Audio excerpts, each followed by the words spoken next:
2009 সালের পর থেকে ভারতের সাথে যে সকল চুক্তি সম্পাদন করা হয়েছে সেগুলোর প্রতিটি ধারা উপধারা জনসম্মুখে প্রকাশ করতে হবে, ট্রান্সপারেন্সি দেখাতে হবে, জনগণকে জানতে হবে ভারতের সাথে কি কি চুক্তি হয়েছে আমার।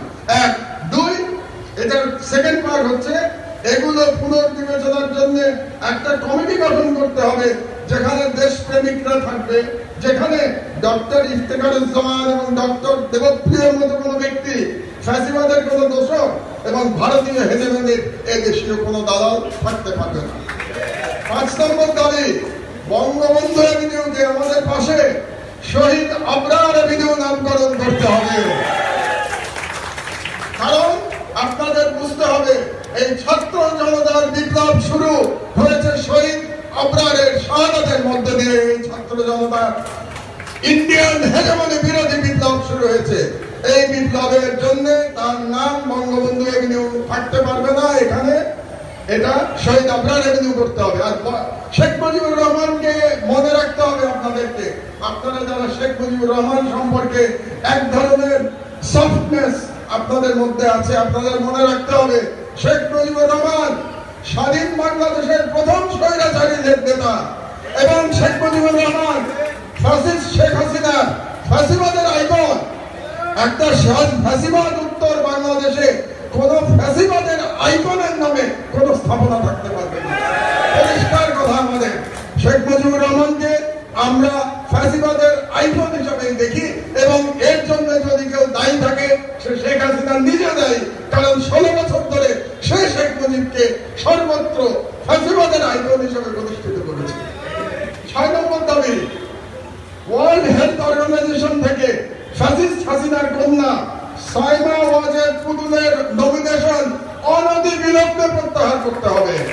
কারণ এই পুতুলকে নমিনেশন দেওয়া হয়েছিল জালিয়াতির মাধ্যমে প্রথমত, আর দ্বিতীয়ত অনেকে বলে থাকেন যে এটা তো ওয়ার্ল্ড হেলথ অর্গানাইজেশনের ব্যাপার, আমরা যদি নমিনেশন উইথড্র করি তাহলেও হয়তো তারা তার পদ থেকে সরাবে না।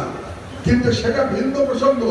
ওয়ার্ল্ড হেলথ অর্গানাইজেশন সরাবে কি সরাবে না এটা তাদের ব্যাপার, কিন্তু আপনি সরকার, এই বিপ্লবোত্তর ডক্টর ইউনূসের সরকার, আপনাকে সিগন্যাল দিতে হবে, মেসেজ দিতে হবে। এটাকে আপনাকে মেসেজ হিসাবে ধরতে হবে যে বাংলাদেশ সরকার পুতুলের নমিনেশন WHO তে প্রত্যাহার করে দিয়েছে। এটা হচ্ছে আমার 6 নম্বর দাবি।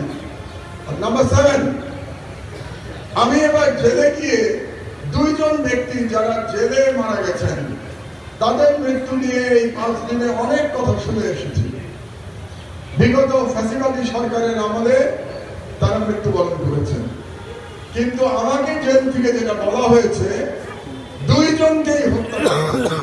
এটা জেলের 90% কয়েদিদের ধারণা, যে আমি নাম বলছি আপনাদেরকে একটু পরে, যে 2 জনকেই ফ্যাসিবাদী সরকার হত্যা করেছে। তার মধ্যে একজন আমার বন্ধু, আমার ক্লাস ফ্রেন্ড, বুয়েটের ছেলেরা আজকে এখানে আছে, তোমরা জেনে রাখো। যার কথা বলছি সে বুয়েটের ছাত্র, বুয়েটে আমার ক্লাস ফ্রেন্ড ছিল। তার নাম lieutenant general major brigadier general রহিম।